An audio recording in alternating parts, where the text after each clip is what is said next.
Hello everyone and welcome back to my channel. Today I will be going over my budget for the month of May, and this is the Erin Condren monthly planner that I use, and this is the first page of the month, or the monthly section, which includes the monthly overview, and this is where I put my bills and then all of my spending in the calendar view. And then on the notes section I use these Planner Kate appointment labels, or dual tone labels, I think is what they're called, to mark down whenever we go to a location that we purchase items from more than one category. So I have the breakdown over here rather than taking up space in the monthly view, since this section is a little bit limited on space.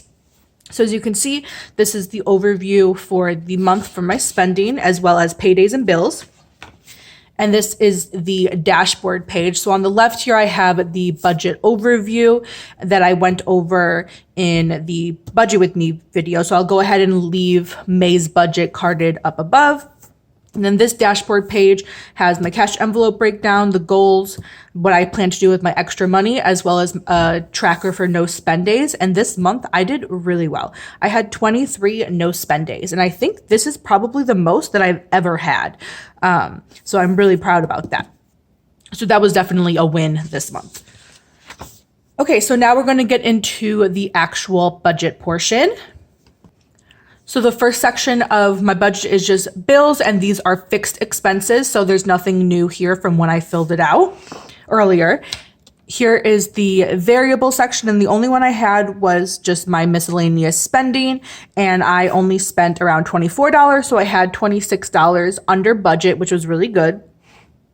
This is one of the savings trackers that I'm using. I am currently saving up for our wedding, which, I mean, we're not even engaged. So this is a very slow process. We're putting very, if anything at all, very little money into it. And this month, I actually didn't put anything into it like I originally had planned. So we currently only have $100 jointly saved. Again, this is very far out. We're just trying to put a little bit and kind of, put in like a piggy bank type thing, and slowly saving for it. But once we do get engaged, this, or the amount that we put into it, will definitely be bumped up. But for now, it's a very low amount.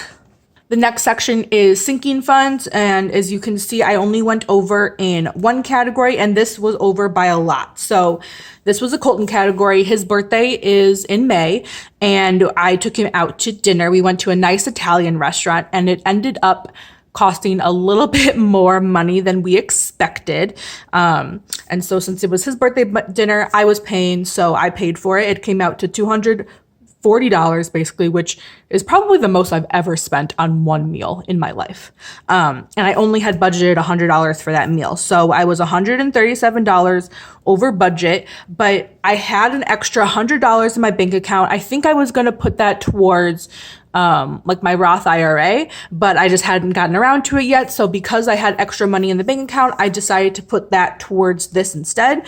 So the net overage was really only $37-ish, which is a lot better than $137. So that's why when I show you how much I ended up being over this month, it's not going to be as high as this indicates that it might be. The second category that we are tracking for saving is moving. We budgeted $400, and we actually put those $400 into our savings account. However, we didn't have money left over to put any additional amount. So we were only put what we budgeted. So now we currently have just under $4,500 saved for the move. And this is going to go up just because May is the last month that we're paying rent, since we prepaid June's rent, since it's the last month's rent. So we will have more money to put into this category next month. This next page is just joint expenses, which hasn't changed. Neither has the amounts that we each owed the joint. So those were all calculated previously. However, these are updates. So the first update is my credit score that I track. It is 748. I believe it went down a little bit from last month, but it typically hovers around this value.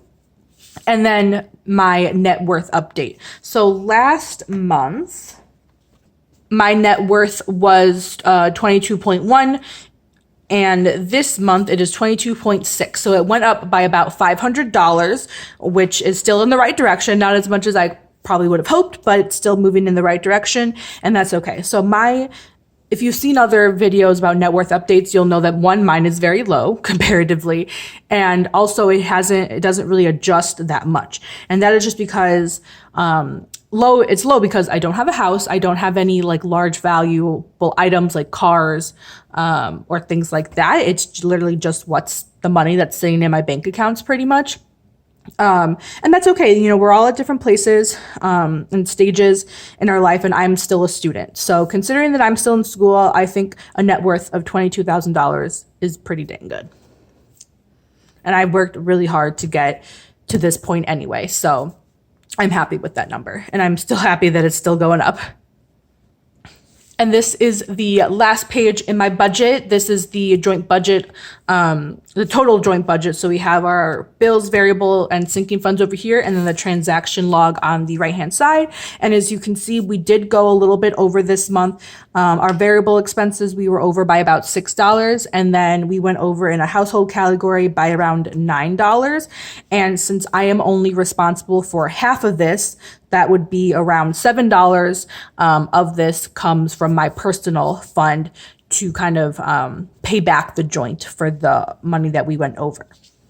So overall, taking the around $7-ish from the joint, and then the extra money from Colton's dinner, as well as the extra money that I had from spending, overall, my overage was around $19, which actually isn't terrible, considering that I went $137 over budget, unintentionally, but over budget in one category, and the net overage was really only $20 for the month. I think that's pretty good.